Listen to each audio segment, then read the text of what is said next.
I am writing this under an appreciable mental strain, since by tonight I shall be no more. Penniless, and at the end of my supply of the drug which alone makes life endurable, I can bear the torture no longer, and shall cast myself from this garret window into the squalid street below. Do not think from my slavery to morphine that I am a weakling or a degenerate. When you have read these hastily scrawled pages, you may guess, though never fully realize, why it is that I must have forgetfulness or death. It was in one of the most open and least frequented parts of the broad Pacific that the packet of which I was supercargo fell a victim to the German sea raider. The Great War was then at its very beginning, and the ocean forces of the Hun had not completely sunk to their later degradation, so that our vessel was made legitimate prize. Whilst we were her crew, we were treated with the fairness and consideration due us as naval prisoners. So liberal, indeed, was the discipline of our captors, that 5 days after we were taken, I managed to escape alone in a small boat with water and provisions for a good length of time. When I finally found myself adrift and free, I had but little idea of my surroundings. Never a competent navigator, I could only guess vaguely by the sun and stars that I was somewhat south of the equator. Of the longitude I knew nothing. No island or coastline was in sight. The weather kept fair, and for uncounted days I drifted aimlessly beneath the scorching sun, waiting either for some passing ship or to be cast on the shores of some habitable land. But neither ship nor land appeared, and I began to despair in my solitude upon the heaving vastness of the unbroken blue. The change happened whilst I slept. Its details I should never know, for my slumber, though troubled and dream-infested, was continuous. When at last I awaked, it was to discover myself half sucked into a slimy expanse of a hellish black mire which extended about me in monotonous undulations as far as I could see, in which my boat lay grounded some distance away. Though one might well imagine that my first sensation would be of wonder at so prodigious and unexpected a transformation of scenery. Though one might well imagine that my first sensation would be of wonder at so prodigious and unexpected a transformation of scenery, I was in reality more horrified than astonished. For there was in the air and in the rotting soil a sinister quality which chilled me to the very core.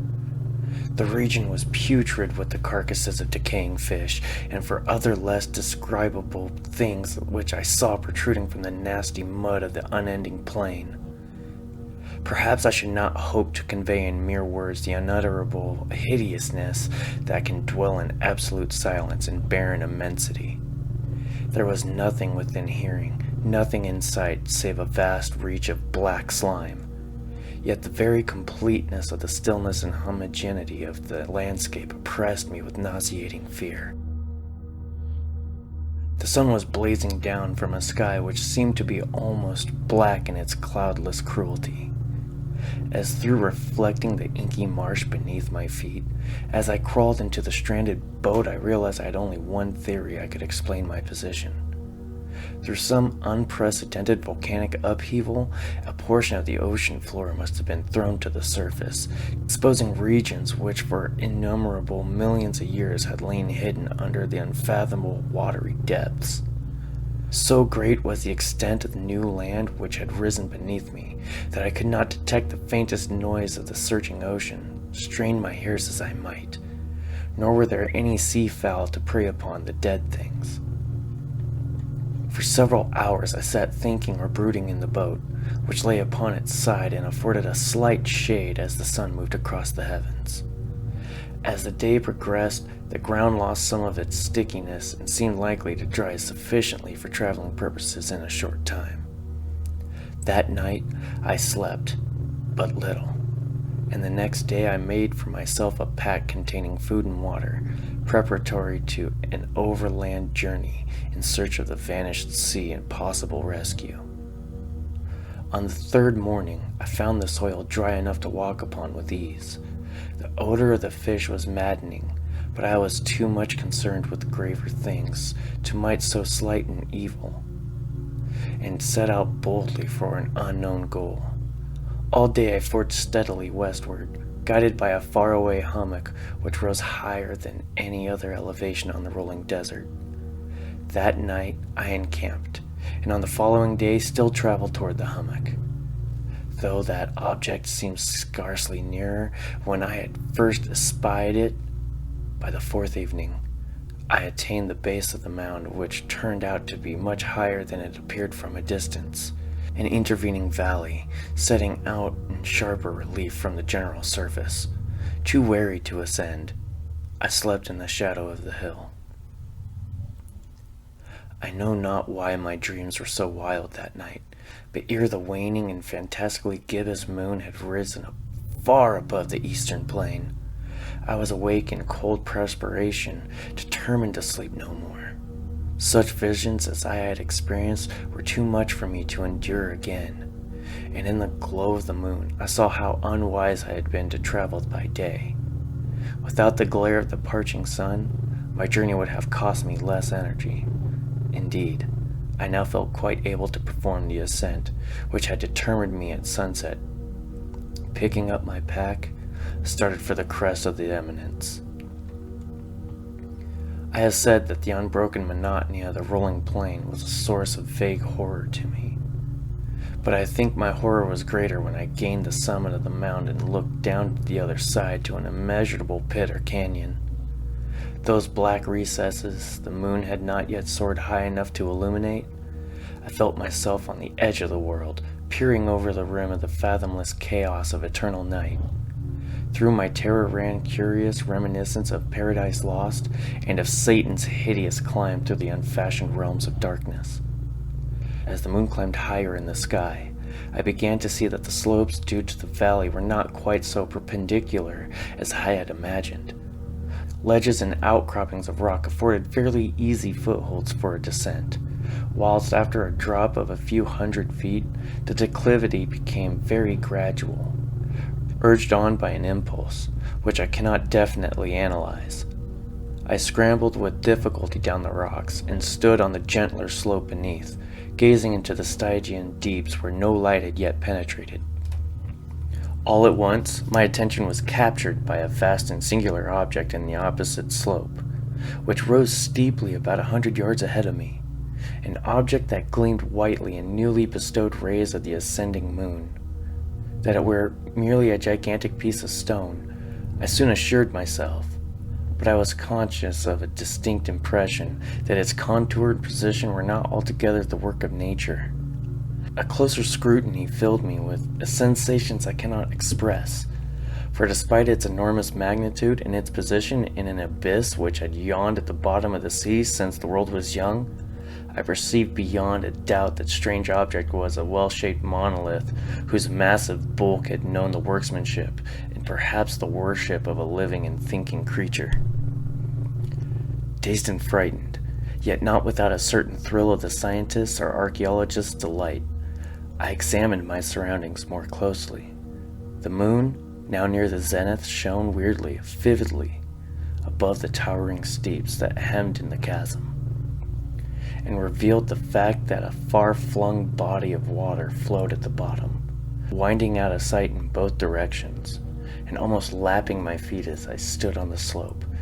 Across the chasm, the wavelets washed the base of the cyclopean monolith, on whose surface I could now trace both inscriptions and crude sculptures. The writing was in a system of hieroglyphics unknown to me, and unlike anything I had ever seen in books, consisting for the most part of conventionalized aquatic symbols such as fishes, eels, octopi, crustaceans, mollusks, whales, and the like. Several characters obviously represented marine things, which are unknown to the modern world, but whose decomposing forms I had observed in the ocean-risen plain. It was the pictorial carving, however, that did most to hold me spellbound. Plainly visible across the intervening water on account of their enormous size were an array of bas-reliefs whose subjects would have excited the envy of Dor.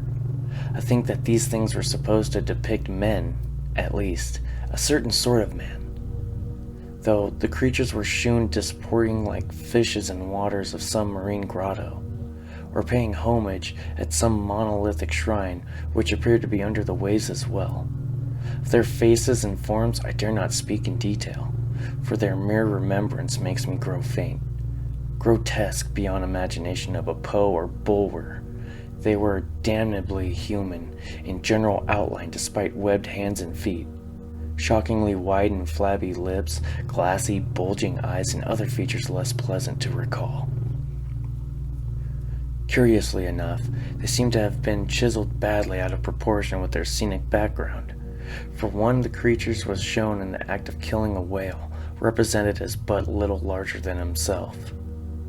I remarked, as I say, their grotesqueness and strange size, but in a moment decided that they were merely the imaginary gods of some primitive fishing or seafaring tribe. Some tribe whose last descendant had perished eras before the first ancestor of the Piltdown or Neanderthal man was born. Awestruck at this unexpected glimpse into a past beyond the conception of the most daring anthropologist, I stood musing while the moon cast queer reflections on the silent channel before me. Then suddenly, I saw it. With only a slight churning to mark its rise to the surface, the thing slid into view above the dark waters. Vast, polyamphus-like, and loathsome, it darted like a stupendous monster of nightmares to the monolith, about which it flung its gigantic scaly arms, the while it bowed its hideous head and gave vent to certain measured sounds. I think I went mad then. Of my frantic ascent of the sloping cliff, and of my delirious journey back to the stranded boat, I remember little. I believe I sang a great deal, and laughed oddly when I was unable to sing. I have indistinct recollections of a great storm some time after I reached the boat. At any rate, I know that I heard pearls of thunder and other tones which nature utters only in her wildest moods. When I came out of the shadows, I was in a San Francisco hospital, brought thither by the captain of the American ship which had picked up my boat in mid-ocean. In my delirium, I had said much, but found that my words had been giving scant attention. Of any land upheaval in the Pacific, my rescuers knew nothing, nor did I deem it necessary to insist upon which thing I knew they could not believe. Once I sought out a celebrated ethnologist and amused him with peculiar questions regarding an ancient Philistine legend of Dagon, the fish god.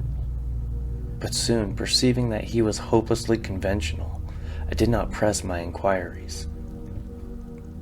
It is at night, especially when the moon is gibbous and waning, that I see the thing. I tried morphine, but the drug has given only transient sucrese and has drawn me into the clutches of a hopeless slave, so now I am to end it all, having written a full account of the information of the contemptuous amusement of my fellow men. Often I ask myself if it could not all have been pure phantasm, a mere freak of fever as I lay sun-stricken and raving in the open boat after my escape from the German man-o'-war. This I ask myself. But ever does there come before me a hideously vivid vision in reply.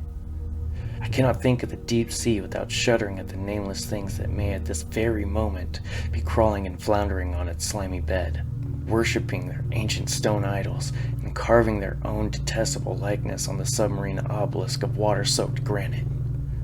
I dream of a day when they may rise above the billows to drag down in their reeking talons the remnant of puny, war-exhausted mankind of day, when the land shall sink and the dark ocean floor shall ascend amidst the universal pandemonium. The end is near. I hear a noise at the door, as if some immense slippery body lumbering against it. It shall find me. God, that hand. The window. The window!